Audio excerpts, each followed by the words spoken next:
What's the, just tell us now, the breaking news. Yeah, so we filed a special prosecutor petition last year, and a judge listened to the testimony, found probable cause, and appointed a special prosecutor. So that special prosecutor has been investigating and working since about February on this case.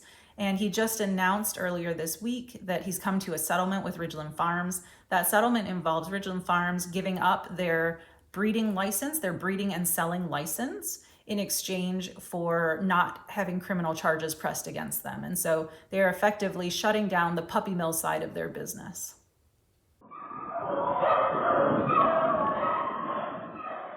As far as I know, Dane for Dogs is this central campaign which brought the...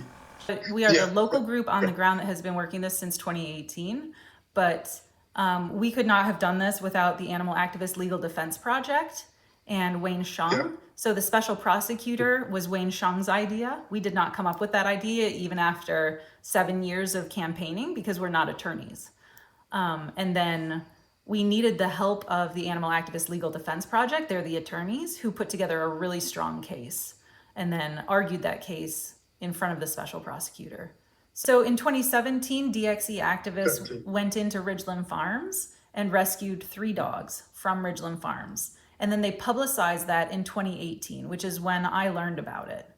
And that, being a local on the ground, is when I said, okay, wow, this is wild, because those activists were primarily from California, who came to Wisconsin, did this rescue, publicized it, and then we learned about it as the locals in about 2018. And so that's when I started Dane for Dogs, and I started the local group trying to organize people locally. Yeah. I would say you're pretty key in that then, if you're doing that side of it. And then you're the founder of Dane for Dogs, right? Yes, that's right. Yep. Okay, and what portion of the business is the puppy breeding? It's definitely the bigger side of the business, but we don't have exact numbers on the research side. So they reported about 800 dogs to the USDA on the research side, but the USDA inspectors that have gone in have only reported about 250 dogs. So it's somewhere between 250 and 800 dogs on the research side. And then we believe it's about 2,500 dogs at any given time on the breeding side. So the research side is somewhere between 10 to 30% of their business. Okay, that's a good portion, and it's not all of it by any means. What other breeds what other species do they breed? It's just beagles. It's just beagles. Oh, okay. And so the breeding side is entirely being shut down. Where they breed and they sell to other labs is entirely being shut down. But on the side, a smaller part of their business was using their beagles for other experiments. And so that side is going to be allowed to continue. But the actual breeding, is that going to stop? The breeding of beagles is going to stop outright? So all labs who experiment on beagles or any animal are allowed to breed for their own usages. So Ridgeland Farms will still be allowed to breed and experiment for their own experiments. What they won't be able to do is sell the dogs that they breed anymore. So they're not just a breeder? Correct. Okay, I didn't know that. So they have laboratory practices going on as well? Yes. I think it's a stretch to say laboratory practices. As far as we know, they don't have any scientists on staff. They have a veterinarian on staff. And so they run some sort of experiments for other companies who contract with them to run these experiments. But we don't have really any visibility into this. And this is why they want to keep that portion of the business open, is because we don't have visibility into that. And they like that. We can't scrutinize what they're doing there when we can't see anything into it. So the puppy mill side of the business, when we say Ridgeland Farms is the second largest research puppy mill in the country, that is being shut down. Now they will join the hundreds of labs across the country that experiment on dogs, but they will be a very, very small player in that game. Right. Yeah. So what's the immediate future for Ridgeland then? Like from now up to July, what do you think is going to be going on there? So the understanding is that they are shutting down their puppy mill side of the business, right? And so that means they're laying off staff. It means they are selling off their dogs. It means they're getting rid of that business side. And so that's what we expect to be happening According to the district attorney, he expects that to be done around March, but they've been given until July to fully shut it down. Right. I mean, this sounds like quite a breakthrough, quite a monumental achievement. The only other case of this I've heard, the last case I heard of this was in Italy, whereas there was a similar situation with, I think it was, it was MBR, at a site there where, again, basically it was a breach of violations, which was proven, and management were imprisoned. Are there going to be any personal consequences for this? No. Absolutely no personal consequences. And in fact, as part of this deal that they made with the district attorney, they don't even have to admit guilt. Right. Okay. Yeah, that's interesting. And what's happened with the veterinarian then? What was the role of the vet, first of all? They have like one vet there who kind of has an overseeing role? He's the primary veterinarian there. And he's currently under investigation by the Wisconsin Veterinary Examining Board, who suspended his license. I think about a month ago now, they suspended his license. He is contesting that, and he has a hearing coming up next week or so to see if he can get his license back or to see if the suspension stands, while the Veterinary Examining Board is continuing to consider revoking his license. Right. Yeah, so that sounds like a pretty serious situation for him. So, can you give us some idea of like the level and volume of the violations which have been brought? Yeah. So basically, we had 2 whistleblowers from inside of Ridgeland Farms who testified that they conducted what are called cherry eye surgeries, where these employees would restrain the dog and then literally cut off parts of their eyelid.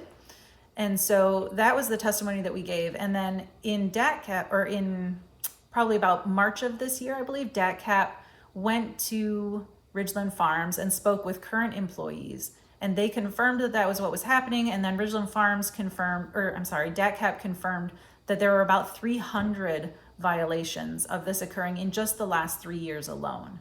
So those charges were referred to the district attorney to consider as part of his criminal investigation. Right.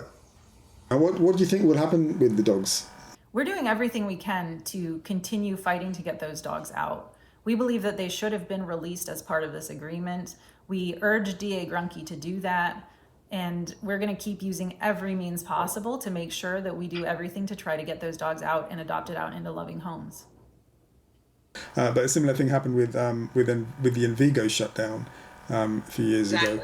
And I believe like most of them were rehomed, right? Envigo is a very similar case. I believe Envigo also has the experimentation side of the house and the puppy mill side of the house. And the experimentation side of the house continued with Envigo, and the puppy mill side was shut down. So it's a very similar situation. But in that case, you're right, they adopted out all of the Envigo beagles.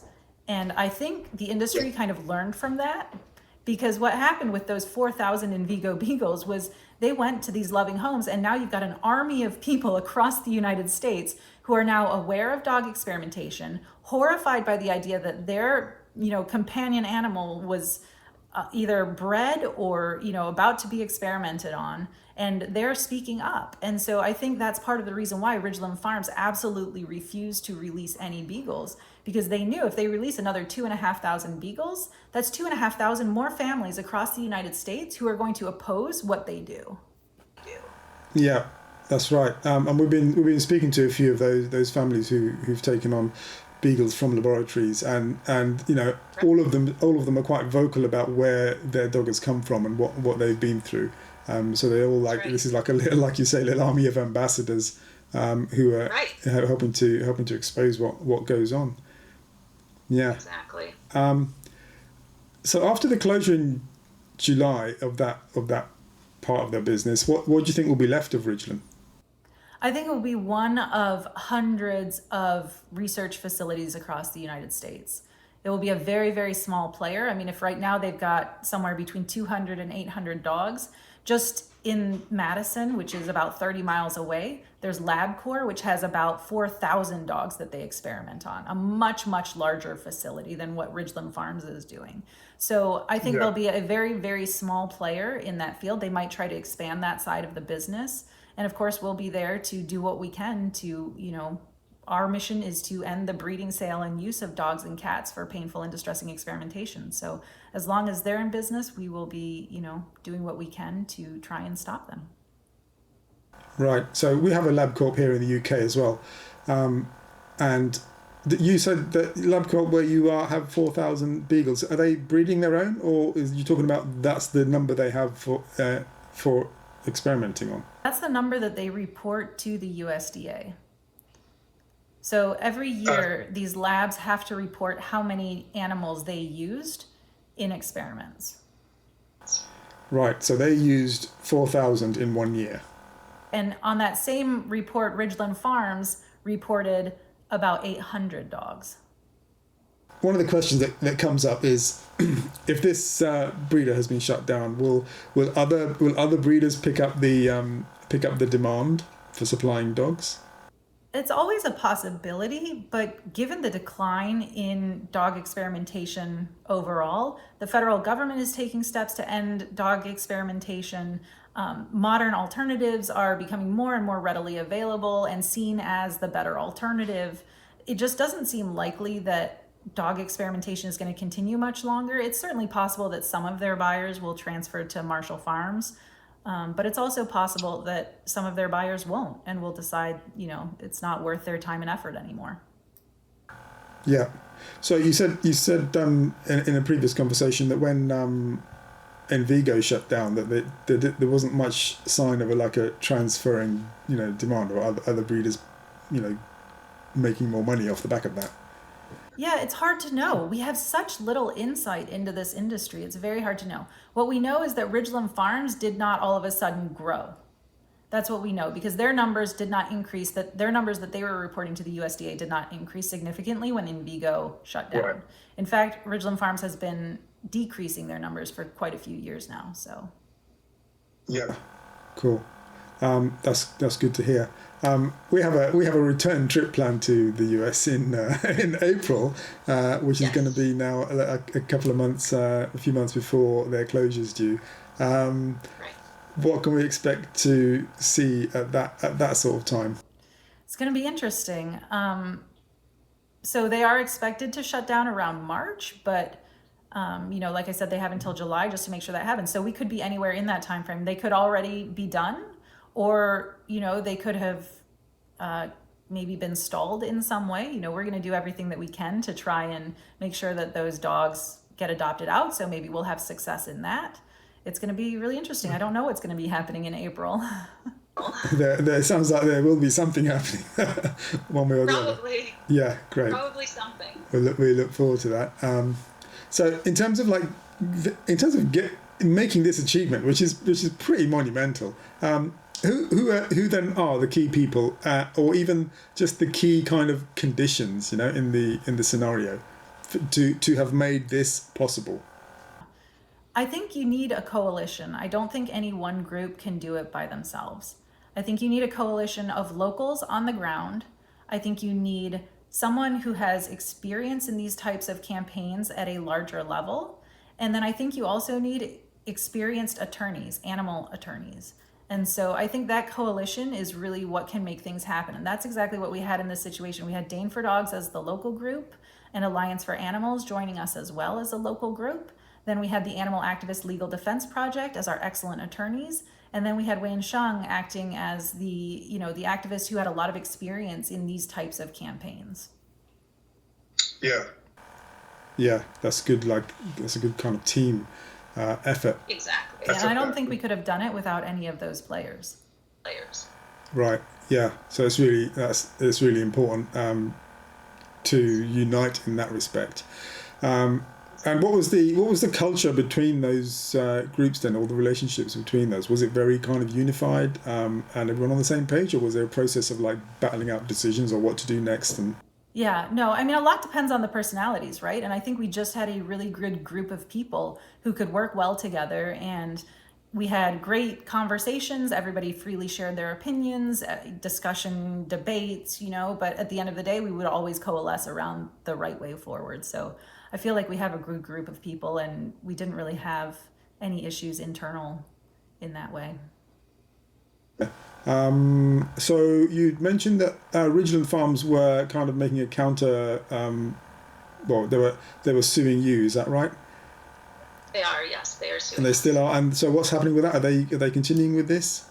As far as we know, so we had a hearing a few weeks ago in front of a judge on our motion to dismiss. And that hearing went really well. We were really pleased with the questions the judge was asking. He seemed to understand that it's a First Amendment issue, that we have, the right to contact their buyers and explain what's happening and ask them not to buy from Ridgeland Farms anymore. And that's our First Amendment right. The judge seemed to understand that. He did have some questions for Ridgeland's attorney, who, in my opinion, did not do a good job answering those questions. And I think we're looking forward to the judge's decision, and we're very hopeful that it will be dismissed. Right. Okay. Yeah. So you're hoping for a dismissal, and then it just, Yes. Yeah. Okay.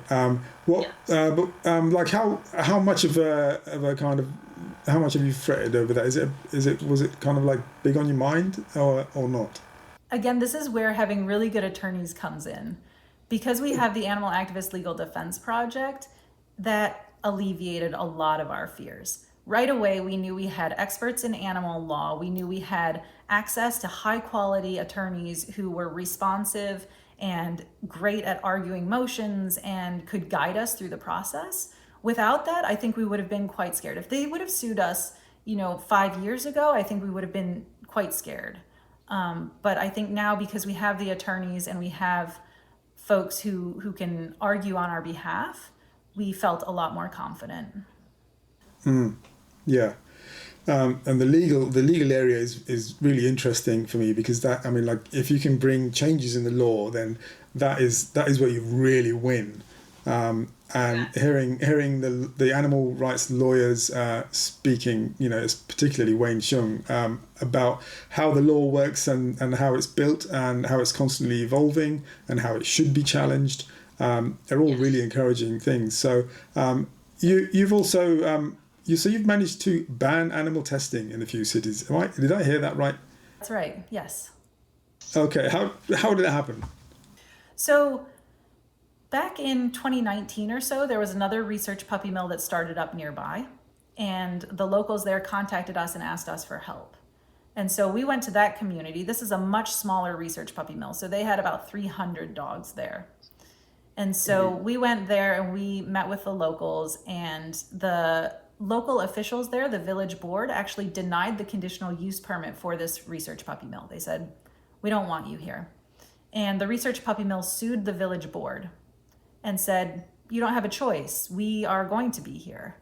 And unfortunately, they won that lawsuit. And when they won that lawsuit, the neighboring cities said, "I'm sorry, what?" The village board just said they didn't want this. All the people in the community came out and said they didn't want it in their community, and they were forced to accept it. And so we were contacted by the neighboring communities who said, "What can we do? What can we do to stop this?" And we said, well, we just ran a ballot initiative with legal language that you could put in if you want to prevent this happening to your city. And so that's what they did. And several of those communities chose to expand it from not just dog and cat experimentation, but to expand it to all animal experimentation. And they said, "We don't want any of this in our city." And then they got that, basically, did they? Right, yes. 6 communities have passed that. 7 communities have passed that, I think. And so does that mean that there have been operating labs in that jurisdiction or in that area, and they've had to shut down? No, and this is part of the problem. It's a preventative measure. And if you don't have this prevention in place, like Spring Green did not have this prevention in place, then these labs are allowed to operate there. That's the understanding in this country, is that if it's a quote unquote legal business, which animal experimentation is unfortunately still a legal business, as long as it's a legal business, you are allowed to operate pretty much wherever you want, as long as the zoning allows for whatever type of facility you're running, then they are allowed to operate there. And so that's where it comes in, that unless you have explicitly prevented it, they can come in into your city. And so that's what a lot of these local leaders are concerned about. Right. So that ban then, let me, just so I understand it properly, that that ban is a ban on anyone coming in and starting that like as of now. And Correct. Right. So there are existing labs there who in those zones who will still be testing. No, they saw what happened to Spring Green. They saw what happened to Spring Green, where Spring Green said, we don't want you here. And they got sued and they lost. And they said, we don't want that to happen to us. Like if for some reason, like Ridgeland Farm shutting down, if they sell all of their dogs to a new facility that starts up, 100 miles away, then that community doesn't want them there either. And so it's a preventative measure that these communities can take to ensure that they aren't having these businesses come in. Yeah, right. And so have any of them kind of relocated or moved? No. Okay, yeah, so there hasn't been the need for that. Right, they didn't have any animal experimentation happening in their communities, so... Right, okay, I get it, Yeah. Right. Yeah, we don't, so it's like we don't want that here. We don't want that coming here, right? We don't have it here and we don't want it coming here. Right. Okay, yeah. That's still very much a win though. Yes. Are any of the bigger kind of rescue groups like Kindness Ranch, for example, or Beagle Freedom Project or any of that stepping in? Or So we have been coordinating with a lot of those groups for years. And just last night we had a call that had Animal Wellness Action, Rise for Animals, Beagle Freedom Project, us. We're all getting together and coordinating on this. Excellent. There's going to be a lot of beagles heading for happy homes. We're going to do everything we can to make that happen, yeah. We are concerned about the dogs inside still, but we're doing everything we can to get them out. So we're just going to keep doing that. Yeah. Excellent. Keep up the good work. You're such an inspiration. Doing for dogs and yourself, like personally, really like, amazing story here, and great to see like some actual results finally in this space. Yeah, I mean, I think last time we spoke, I said maybe by the time we talk again, or maybe by the time the documentary comes out, we'll have some results, and it's exciting to see that indeed we do. Yeah. So our work is becoming more like this kind of thing. We're kind of like covering ongoing developments. Right. So I'm hoping we'll also get to make this the final film too during the process. But it does seem to be picking up momentum, which is great to see. Thank you. Yeah. Yep. Okay, brilliant. Thanks for talking to us, and we'll check in with you soon. All right, sounds good. Thank you. Okay, cool. Thanks. Cheers. Bye. Bye.